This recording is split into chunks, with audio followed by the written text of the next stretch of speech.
அதிமுக மிக கஷ்டமான காலத்தில் உள்ளதாகவும் முதுகுத்தண்டு வளைந்துள்ளதால் அவர்களால் நிமிர முடியவில்லை என திமுக எம்பி தயாநிதி மாறன் விமர்சித்துள்ளார். கோவையில் திமுகவின் விளையாட்டு மேம்பாட்டு அணி சார்பில் மண்டல அளவிலான ஆலோசனைக் கூட்டம் நடைபெற்றது. இதில் கலந்து கொண்ட பின்னர் எம்பி தயாநிதி மாறன் செய்தியாளர்களை சந்தித்தார். அப்போது பேசிய அவர், பாஜக அரசு மக்கள் பிரச்சினைக்கு செவி சாய்க்காமல் திசை திருப்புவதாகவும் அதற்கு சிறந்த உதாரணம் அன்னபூர்ணா விவகாரம்தான் என கூறினார். அதிமுக மிக கஷ்டமான காலத்தில் உள்ளதாக கூறிய தயாநிதி மாறன், முதுகுத்தண்டு வளைந்துள்ளதால் தான் அவர்களால் நிமிர முடியவில்லை என விமர்சித்தார். தொடர்ந்து பேசிய அவர், அதிமுக கட்சியை பாஜகவிடமும் அடிமையாக்கி வைத்திருந்ததே எடப்பாடி பழனிசாமி செய்த மிகப்பெரிய தவறு எனவும் விமர்சித்தார்.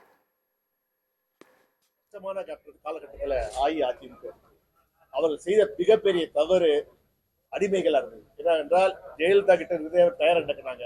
அதுக்கு பிறகு சசிகலா கிட்ட காலை பிடிச்சாங்க. இப்ப என்னாச்சு, மேல முதுகு தண்டு வலிந்து கொண்டே இருப்பதால் தான் இந்த பிரச்சனை. இப்போது அவங்களுக்கு நிற்க முடிய பாஜக செய்த 10 ஆண்டுகளுக்கு தமிழ்நாடு வஞ்சிக்கப்பட்டது. அதனால்தான் தமிழ்நாட்டுக்கு பின்னுக்கு தள்ளப்பட்டது. நீட் வர காரணம் அவர்கள் தான் காரணம். அவருடைய பாஜக அரசு என்ன சொன்னாலும் அதை தலை குனிந்து செய்தார்கள். அது முக்கிய பொறுப்பு எடப்பாடி அவர்கள்.